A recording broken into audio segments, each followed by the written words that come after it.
टूट जाता था। अब मैं हर समस्या को देखकर सोचता हूँ कि भगवान मुझे कुछ नया सिखाना चाहते हैं। उसी समय वहां एक बूढ़ा व्यक्ति आया। उसकी आंखों में आंसू थे। उसने कहा, मेरा बेटा शहर चला गया। उसने कहा, गांव में कुछ नहीं रखा, अब मैं अकेला हूं। माधव ने उसे अपने पास बैठाया और धीरे से बोला, बाबा, जीवन में सबसे बड़ा दुख तब होता है जब हम उम्मीद इंसानों से करते हैं। इंसान परिस्थिति देखकर बदल सकता है, लेकिन भगवान कभी नहीं बदलते। बूढ़े व्यक्ति ने पूछा, लेकिन जब अपने ही साथ छोड़ दें तब क्या करें? माधव ने आसमान की तरफ देखते हुए कहा, जब पेड़ पर फल लगते हैं तो लोग पत्थर मारते हैं। इसका मतलब ये नहीं कि पेड़ फल देना बंद कर दे। अच्छे इंसान को भी लोग दुख देंगे, लेकिन उसे अपनी अच्छाई नहीं छोड़नी चाहिए। धीरे धीरे गांव में हालात और खराब होने लगे। लोग एक दूसरे से लड़ने लगे। कोई पानी के लिए झगड़ रहा था, कोई अनाज छुपा रहा था। हर तरफ डर और स्वार्थ फैल चुका था। एक दिन माधव नदी किनारे बैठा था। नदी अब पहले से बहुत छोटी हो चुकी थी। तभी उसे फिर वही मधुर बांसुरी की आवाज सुनाई दी। उसने आंखें बंद की और देखा कि भगवान श्री कृष्ण उसके सामने खड़े हैं। माधव तुरंत उनके चरणों में झुक गया। देते हैं। कृष्ण बोले, क्योंकि तू लोगों से जरूरत से ज्यादा उम्मीद करता है। जब इंसान अपना सुख दूसरों के व्यवहार पर छोड़ देता है, तब दुख निश्चित हो जाता है। जिसने खुद को संभालना सीख लिया, उसे कोई तोड़ नहीं सकता। फिर कृष्ण ने अपनी बांसुरी बजानी शुरू की। वो धुन इतनी मधुर थी कि माधव की सारी बेचैनी धीरे धीरे शांत होने लगी। कृष्ण बोले, तुझे पता है मेरी बांसुरी खाली क्यों होती है? क्योंकि खाली चीजों में ही मधुरता आती है। जिस मन में अहंकार, डर और चिंता भरी हो, वहां शांति नहीं आ सकती। पहले अपने मन को खाली कर। माधव बोला, लेकिन प्रभु, लोग मुझे समझते नहीं हैं। कृष्ण मुस्कुराए और बोले, हर किसी को तुझे समझने की जरूरत नहीं। सूरज कभी ये साबित नहीं करता कि वो रोशनी देता है, उसका अस्तित्व ही काफी है। फिर अचानक मौसम बदल गया। तेज बारिश शुरू हो गई। माधव डर गया। कृष्ण बोले, डर मत। जीवन में दुख बारिश की तरह आते हैं, हमेशा नहीं रहते। माधव ने देखा कि बारिश के बाद आसमान में इंद्रधनुष निकल आया। कृष्ण बोले, देख, हर कठिन समय के बाद सुंदर समय जरूर आता है, लेकिन जो इंसान मुश्किल आते ही हार मान लेता है, वो इंद्रधनुष कभी नहीं देख पाता। माधव अब शांत महसूस कर रहा था। कृष्ण बोले, तुझे पता है सबसे बड़ी गलती क्या है? माधव ने पूछा, क्या प्रभु? हर समय ये सोचना कि लोग क्या कहेंगे। याद रख, लोग तब भी बोलेंगे। कर्ण की आंखें झुक गईं। उसने धीरे से कहा, मैंने कभी इस तरह सोचा ही नहीं। अपनी बात देखता है, लेकिन प्रेम इंसान को दूसरों की भावना समझना सिखाता है। कर्ण रो पड़ा और अपने पिता के पास जाकर उनसे माफी मांग ली। धीरे धीरे माधव की बातें लोगों के दिलों को बदलने लगी। गांव में झगड़े कम होने लगे। लोग एक दूसरे की मदद करने लगे। हर शाम मंदिर में भजन होने लगा और बच्चों की हंसी पूरे गांव में गूंजने लगी। एक रात माधव अकेला बैठा आसमान में चमकते तारों को देख रहा था। उसने मन ही मन कहा, प्रभु, आपने मेरी जिंदगी बदल दी। तभी ठंडी हवा चली और हवा के साथ वही मधुर बांसुरी की आवाज उसके कानों में गूंज उठी। उसकी आंखें बंद हो गईं और उसके दिल से सिर्फ एक ही आवाज निकली। जिसके जीवन में श्री कृष्ण का विश्वास हो, उसके जीवन में अंधेरा ज्यादा देर टिक नहीं सकता। समय बीतता गया। अब माधव की पहचान सिर्फ उसके गांव तक सीमित नहीं रही थी। आसपास के कई गांवों से लोग उसके पास आने लगे थे। कोई अपने टूटे रिश्तों का दुख लेकर आता, कोई अपने बच्चों की चिंता में डूबा होता, तो कोई जीवन से हार मान चुका होता।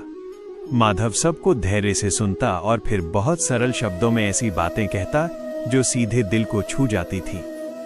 लेकिन एक बात अभी भी उसके भीतर कहीं गहराई में छिपी हुई थी। वह थी उसकी अपनी पुरानी पीड़ा। कई साल पहले माधव का एक बहुत करीबी मित्र था, विवेक। दोनों बचपन से साथ थे। हर सुख दुख में एक दूसरे के साथ रहते थे।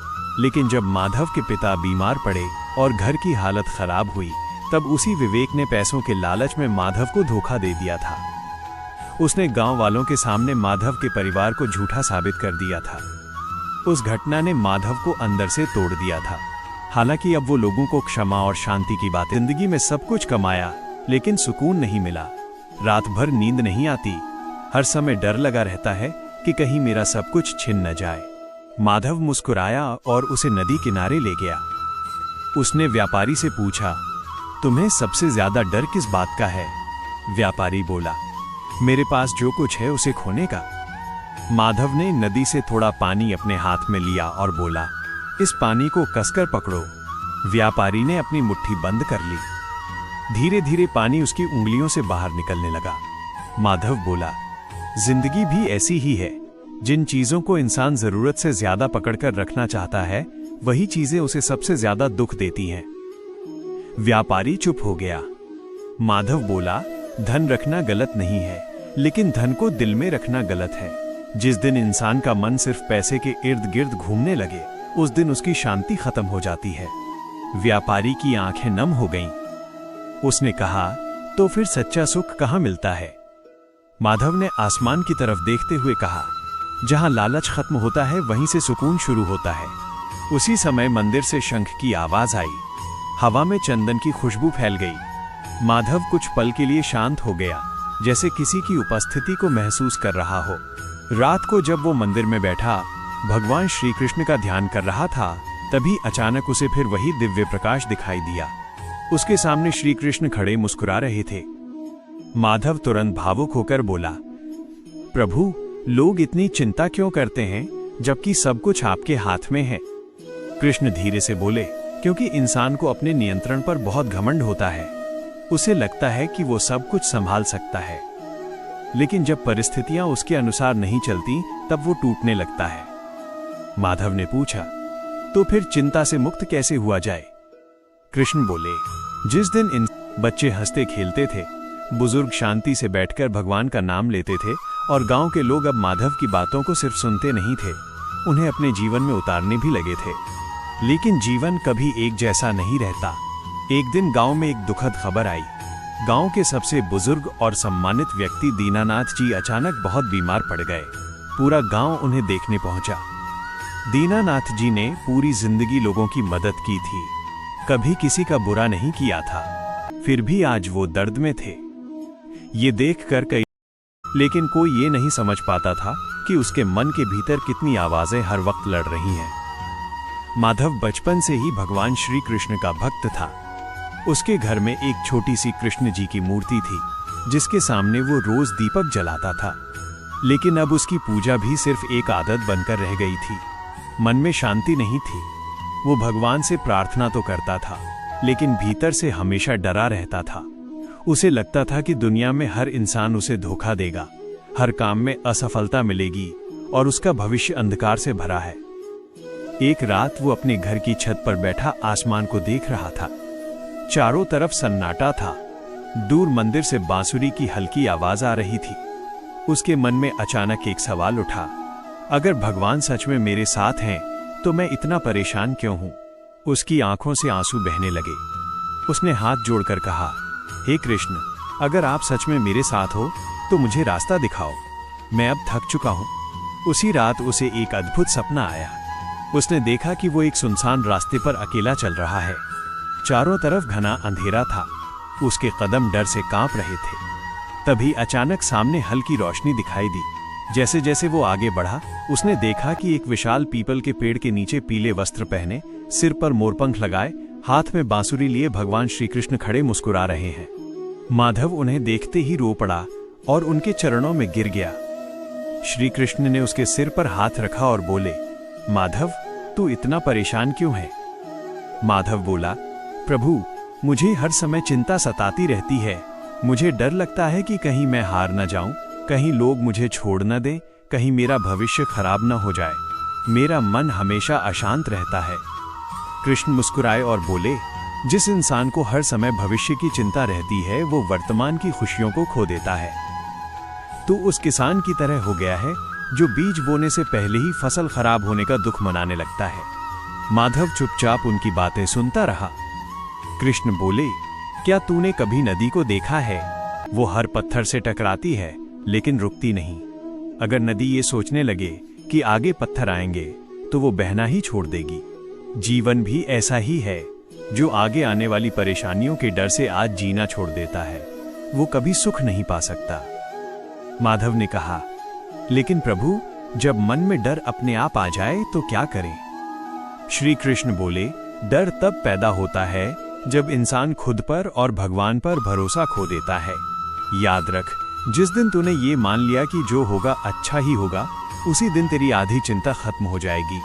फिर कृष्ण उसे एक खेत में ले गए। वहां एक बूढ़ा किसान मिट्टी में बीज बो रहा था। उसके कपड़े पुराने थे, शरीर कमजोर था, लेकिन चेहरे पर अद्भुत शांति थी। कृष्ण ने पूछा, तुझे पता है ये इतना शांत क्यों है? माधव बोला, नहीं प्रभु। कृष्ण बोले, क्योंकि इसे पता है कि उसका काम मेहनत करना है, फल देना भगवान का काम है। चिंता हमेशा उस इंसान को होती है जो फल को अपने हाथ में रखना चाहता है। माधव की आंखें खुलने लगी थीं। थोड़ी देर बाद कृष्ण उसे एक बड़े महल के सामने ले गए। वहां एक अमीर आदमी बेचैन होकर इधर उधर घूम रहा था। उसके पास सब कुछ था, फिर भी उसके चेहरे पर डर था।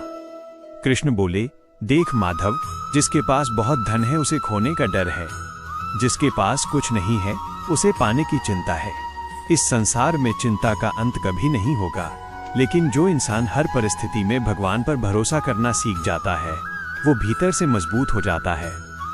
माधव ने पूछा, प्रभु, लोग इतना दुख क्यों देते हैं? कृष्ण बोले, क्योंकि तू लोगों से जरूरत से ज्यादा उम्मीद करता है। जब इंसान अपना सुख दूसरों के व्यवहार पर छोड़ देता है, तब दुख निश्चित हो जाता है। जिसने खुद को संभालना सीख लिया, उसे कोई तोड़ नहीं सकता। फिर कृष्ण ने अपनी बांसुरी बजानी शुरू की। वो धुन इतनी मधुर थी कि माधव की सारी बेचैनी धीरे धीरे शांत होने लगी। कृष्ण बोले, तुझे पता है मेरी बांसुरी खाली क्यों होती है? क्योंकि खाली चीजों में ही मधुरता आती है। जिस मन में अहंकार, डर और चिंता भरी हो, वहां शांति नहीं आ सकती। पहले अपने मन को खाली कर। माधव बोला, लेकिन प्रभु, लोग मुझे समझते नहीं हैं। कृष्ण मुस्कुराए और बोले, हर किसी को तुझे समझने की जरूरत नहीं। सूरज कभी ये साबित नहीं करता कि वो रोशनी देता है, उसका अस्तित्व ही काफी है। फिर अचानक मौसम बदल गया, तेज बारिश शुरू हो गई। माधव डर गया। कृष्ण बोले, डर मत। जीवन में दुख बारिश की तरह आते हैं, हमेशा नहीं रहते। माधव ने देखा कि बारिश के बाद आसमान में इंद्रधनुष निकल आया। कृष्ण बोले, देख, हर कठिन समय के बाद सुंदर समय जरूर आता है, लेकिन जो इंसान मुश्किल आते ही हार मान लेता है, वो इंद्रधनुष कभी नहीं देख पाता। माधव अब शांत महसूस कर रहा था। कृष्ण बोले, तुझे पता है सबसे बड़ी गलती क्या है? माधव ने पूछा, क्या प्रभु? हर समय ये सोचना कि लोग क्या कहेंगे। याद रख, लोग तब भी बोलेंगे जब तू असफल होगा, और तब भी बोलेंगे जब तू सफल होगा। इसलिए लोगों के हिसाब से नहीं, अपने धर्म और सच्चाई के हिसाब से जी। फिर कृष्ण उसे एक पहाड़ की चोटी पर ले गए। वहां से पूरा गांव दिखाई दे रहा था। कृष्ण बोले, ऊपर आने में समय लगता है, लेकिन गिरने में एक पल। इसलिए जीवन में धैर्य रखना सीख। जो इंसान हर समय जल्दी में रहता है, वो अक्सर गलत फैसले लेता है। माधव ने कहा, प्रभु, कभी कभी मैं खुद को बहुत अकेला महसूस करता हूं। कृष्ण ने मुस्कुराकर कहा, जब पूरी दुनिया तेरा साथ छोड़ दे, तब भी मैं तेरे साथ हूं। लेकिन इंसान की सबसे बड़ी कमजोरी ये है कि वो भगवान की मौजूदगी भूलकर इंसानों के पीछे भागता है।